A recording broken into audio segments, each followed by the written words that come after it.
Chef Lin is the owner and chef of the restaurant. Excuse my language, but the guy's just like a badass in the kitchen. He really is. He's a master of the wok, because the wok's pretty heavy. He's in there just like flipping things, and when I see things like that, it just makes me realize he's doing this because he's trying to spread the culture through his love of food.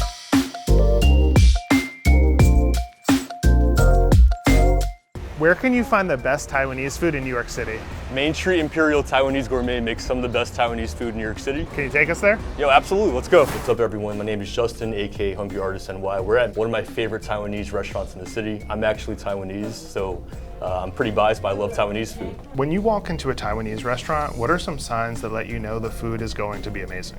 I feel like right now, even when you ask me that question, I smell the white pepper, I smell the 5 spice, and I know that I'm home. This kind of blew me away the first time I came here, but he has so much vintage Taiwanese stuff, some of which I don't even know what it actually is, but it just felt right. What makes Main Street Imperial Taiwanese Gourmet so special to you? What can you get here that you can't get anywhere else? The thing that makes this place great is they actually have a lot of dishes I don't see often in the city, like oyster omelette, fly's head. So I think just having that home style cooking right in the outskirts of Flushing is really awesome. That's what gets me so stoked about this spot. First dish is out, this is Taiwanese braised pork over rice, so a little fun. And what you have here is usually pork belly or pork shoulder that's been slow cooked and braised, and the key to this dish is like all the sauce gets soaked in the rice, and I just dropped it, so rookie mistake. That's what you don't want to do. The key to this dish is that you get all that sauce in that rice, and in Taiwan, like for example, when you go to a spot that specializes in this, it smells amazing because they've been cooking it for hours. I'm putting zero force into this, and it's just breaking apart.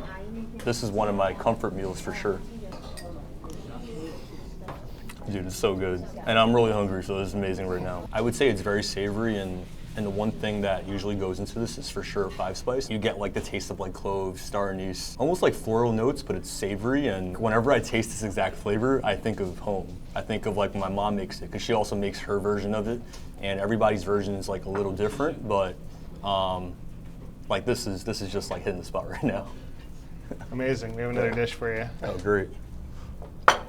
So this, I actually truthfully did not know about this dish. I think where my parents are from in Taiwan, they probably don't eat this, because when I told my parents about it, they're like, what is that? This is called fly's head. So I think for most people, they're like, why is it called fly's head?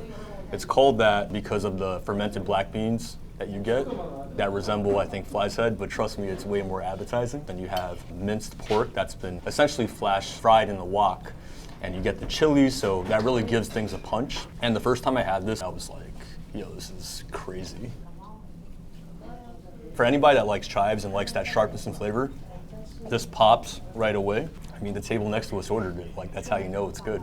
This is like a little hard to find in the city. This is called boroughs or oyster omelette. So there's a sauce, which is like a sweet base sauce, and there's literally pieces of oyster in here.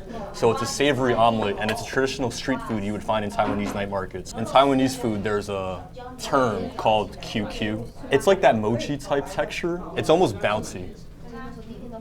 You see the pieces of oyster.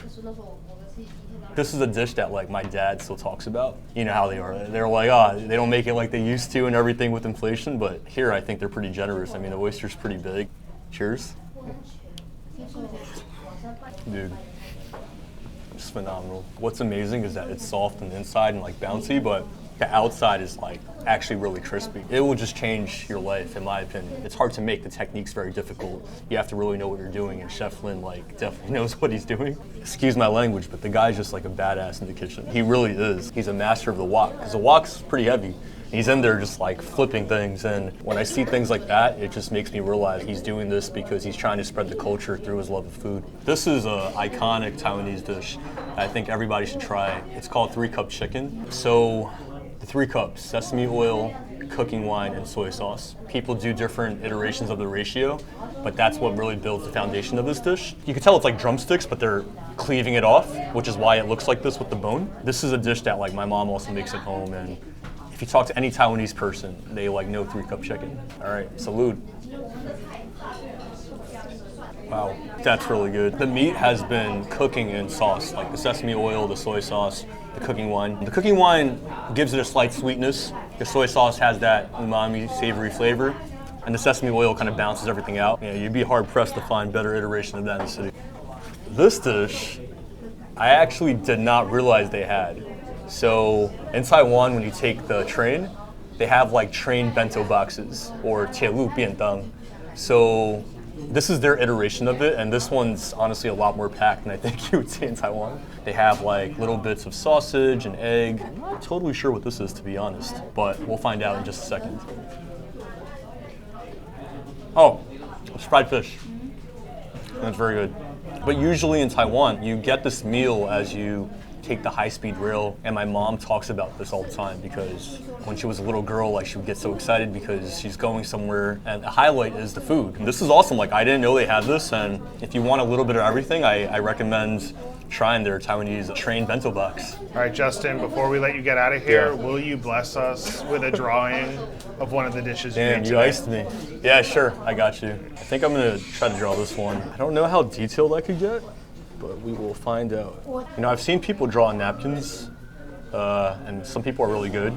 I don't know how they do it because it kind of like almost ripples when you draw. Is there a connection between like food and art for you? Absolutely. The premise of my account was the idea that food is art. Like it's a culinary art, right? I always say this about chefs, like Chef Lin, for example, like he's an alchemist because you could actually taste his artwork. You could feel it, you could see it, you could smell it, like it plays into all the senses. And they're taking different flavors and textures and turning it into one thing that you can eat. Food is art. You want to do the big reveal? Yeah. This is my braised pork rice on napkin.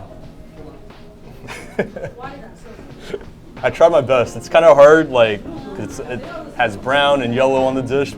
Sick, I love that.